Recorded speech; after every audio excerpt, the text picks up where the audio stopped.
महाराज मेरी नस नस क्यों दुख है, महाराज मेरी नस नस क्यों दुख है। बेगम तेरी रात मारी से दुग्गी शायद तेरी नस चढ़ गई दीख है। इसीलिए तेरी नस दुख है, इसीलिए तेरी नस दुख है। अरे महाराज तुम्हारी आंखों में थोड़ी बहुत शर्म रही है या नहीं रही है? अपने मुंह से कुछ बोलने से पहले एक बार देख भी लिया करो तुम्हारे आगे पीछे कौन खड़ा है कौन नहीं खड़ा। जो मुंह में आ रहा है बोले जा रहे हो बिना किसी को देखे। अरे बेगम इतनी नाराज क्यों हो रही हो? हम दोनों ही तो हैं इस कमरे में। तुम्हारे पीछे सेवक खड़ा है, तुम भूल गई होगा उसमें तुमने मदिरा मंगाई थी और तुम सेवक के सामने इतनी अपमानजनक बातें कर रही हो। अरे सेवक तेरी इतनी हिम्मत जो तुम मेरी और हमारी बेगम साहिबा की बातों को सुनेगा? अरे सुनेगा क्या, तूने तो सुन ली हमारी बातें। अब हमें मजबूरन तेरा सिर धड़ से कलम करवाना पड़ेगा। हम ये हरगिज नहीं चाहते कि रात हमने बेगम की दुग्गी बजाई है और ये बात किसी और को पता चले, तो इसलिए सेवक तेरा सर हमें कलम करवाना पड़ेगा। तेरी तो जान आफत में आ गई इनकी बातों ने सुनकर। अब कैसे अपनी जान बचाएगा तू? रानी साहिबा खड़ी हुई है और हमारी तलवार लेकर आई है। हम अभी इसकी गर्दन धड़ से अलग करते हैं। कहा महाराज मोते कह रहे हो हलवा लाने की, पर हलवा की तो तुमने मोते कही नहीं, तुमने तो मोते यूं कही कि मदिरा ले गई हो। मेरे को आध घंटा पहले बता देते कि आपको हलवा बनवाना है तो मैं हलवा बनवा देता और आपको लिया था हलवा। अरे सेवक मैं तेरे से हलवा नहीं मांग रहा हूँ, मैं अपनी बेगम से कह रहा हूँ तलवार लाने के लिए। हाँ हलवा बनवा देता मैं तुमको, पर तुम एक बार मेरे को बताते तो सही। बुद्धि खराब क्यों कर रहा है तू सेवक? अब तू अपने महाराज का मूड खराब कर रहा है। ये बता तूने हमारी रानी साहिबा की दुग्गी वाली बात सुनी है या नहीं सुनी? ना महाराज हमारे पास ना एक भी भेड़ बकरिया। अगर हमारे पास भेड़ बकरिया होती तो मैं तुम्हारे पास काहे नौकरी करता। पहले हती हमारे पास भेड़ बकरिया, पर अब एक भी बकरिया ना है। तुम्हारे राजमहल से हमारा खर्चा पानी चल रहा है। तो अब मेरी बात समझ में ना आ रही का? मैं कुछ और बोल रहा हूँ और तू कुछ और बोल रहा हो, तो मेरी बात समझ में ना आ रही का? मैं क्या बोल रहा हूँ क्या ना बोल रहा? तेरे कान बहरे हैं का? महाराज जी कर क्या है मैं टट्टी, बिना टट्टी करे राजमहल में कैसे आ जाऊंगा मैं? अब तुम्हें सोचो मैं बिगड़ टट्टी करे आता और तुम मुझे मदिरा मंगाते और मुझे टट्टी लग जाती तो फिर मैं अपनी टट्टी संभालता या तुम्हारी मदिरा संभालता? बेगम मुझे लग रहा है हमारे सेवक के कान खराब हो गए हैं, इसको हमारी बातें समझ में नहीं आ रही हैं और मुझे लगता है इसको दुग्गी वाली बात भी समझ में नहीं आई है। मैं इतनी देर से आके सामने बकबक कर रहा हूँ, याकू एक बात तो मेरी पल्ले न पड़ी है तो दुग्गी वाली बात कैसे पल्ले पड़ जाएगी? हाँ महाराज लग तो मेरे को भी ऐसा ही रहा है। सेवक हम तेरी सेवा से बहुत खुश हुए हैं। जी महाराज पियो तो सही में और ले आऊंगा मदिरा। आप पहले इस गिलास को तो खत्म करिए, मेरे पास अभी एक गिलास और है। और महाराज आज मुझे सुबह से कम सुनाई दे रहा है, अगर मैं तुम्हारी बातों का उल्टा जवाब दे रहा हूँ तो अपने सेवक को माफ करना। एक आध जवाब मादरचोद, तेरे तो सगले जवाब उल्टे सीधे दिए हैं। सेवक हम तेरी ये सेवा को देखकर बहुत खुश हुए हैं। अरे तू इतनी सालों से हमको मदिरा पिला रहा है और ये सब देखकर हमको बहुत खुशी हुई है। महाराज तेरी सेवा पानी को देखकर बहुत खुश हुए हैं, तो इसलिए आज महाराज तेरे को पूरे 1000 सोने की मुद्रा देना चाहते हैं। का महाराज सच में 1000 सोने की मुद्रा है? मादरचोद यही चीजें तो देखना चाह रहा मैं तेरी है। नहीं भैरव आदमी भी इतने उल्टे सीधे जवाब न देगा जितना तू दे रहा है। महाराज जी का जूते बनाएगा तू? अरे महाराज के सामने बहरे होने का नाटक करता है। रानी साहिबा खड़ी हुई और मेरी तलवार लेकर आई है। महाराज माफ कर दो मेरे को, माफ कर दो। मैं आपकी दुग्गी वाली बात किसी को नहीं बताऊंगा। मूर्ख अब तेरे को कोई नहीं बता सकता। महाराज के साथ चालाकी, महाराज को क्या तू लंडूरा समझ रहा है? महाराज का चूतिया बनाने चला था तू सेवक? अरे महाराज मैं आपका चूतिया कैसे बना दूंगा? अरे आप तो महाराज हो, आपका चूतिया कोई कैसे बना सकता है? माफ कर दो महाराज, मेरे को माफ कर दो।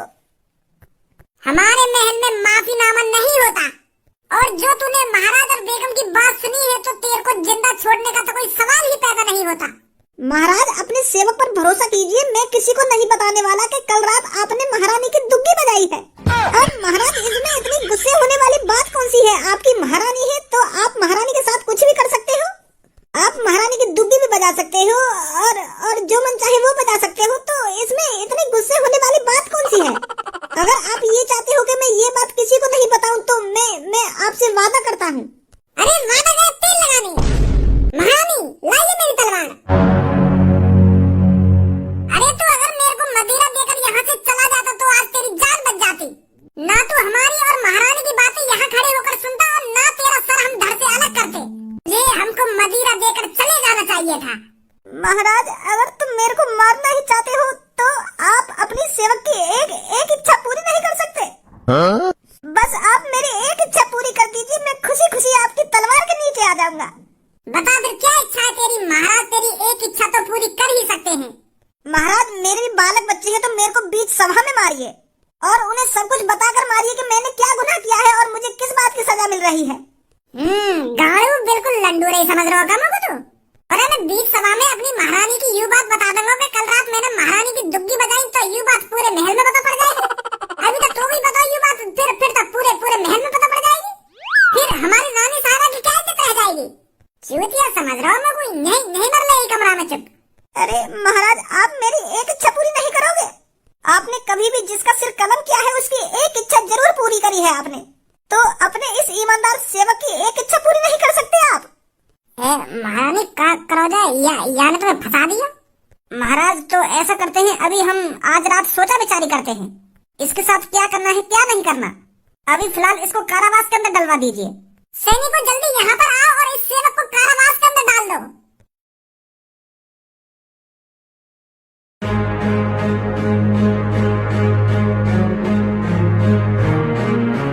महाराज ये वही दो सेवक हैं जो 15 दिन से राजमहल में काम करने नहीं आ रहे हैं और इनकी 15 दिन से एक दूसरे की लड़ाई चल रही है।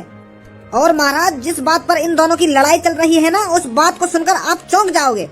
इनमें से काली मूंछ वाले का कहना है कि इसकी पत्नी का चक्कर इस बुड्ढे से चल रहा है, तो इसी बात को लेकर इन दोनों में 15 दिन से विवाद चल रहा है, इसलिए ये राजमहल में काम करने नहीं आ रहे हैं।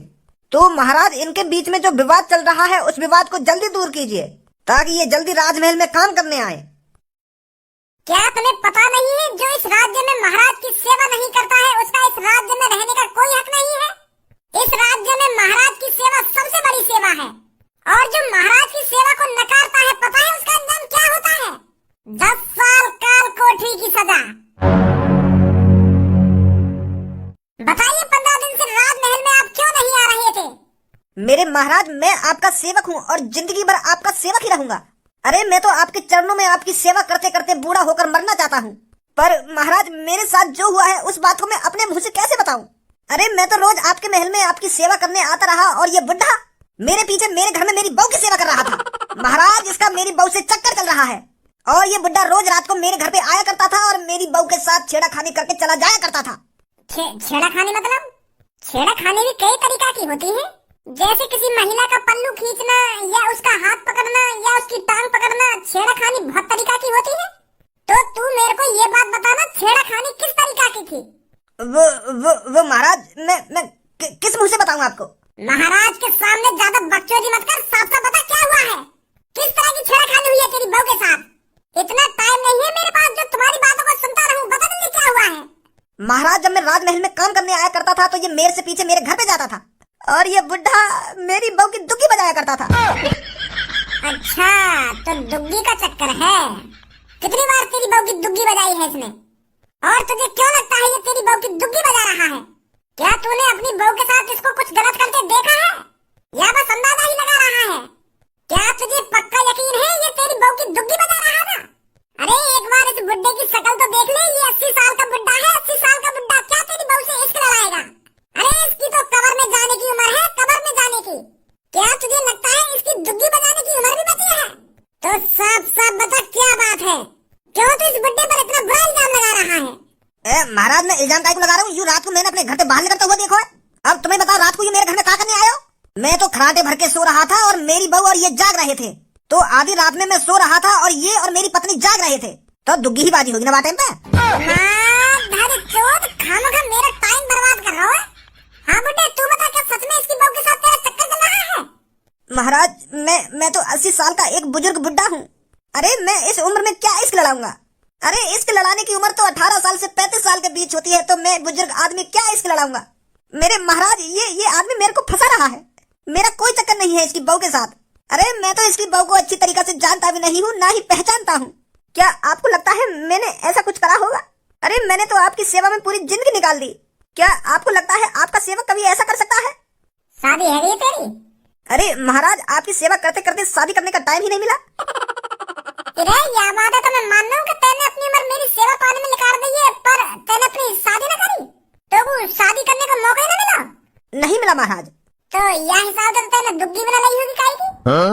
की बात तो दूर रही, मोए मोरे का तेने देखी भी ना होगी काहे की दुग्गी। अच्छा अब समझा मैं। जवानी में तो तू किसी की दुग्गी नहीं देख पाया, पर अब बुढ़ापे में देखना चाहता है, तो इसलिए रात में तो इसके घर पे जाता है इसकी बहू की दुग्गी देखने। महाराज ऐसा गलत मत सोचो मेरे बारे में। मैंने तो नाया की बहू देखी, नाया को घर देखो, तो तुम्हें ऐसा विचार तो मेरे मन में आ ही नहीं सकता। बीरबल क्या लगता है इनमें से कौन सच बोल रहा है?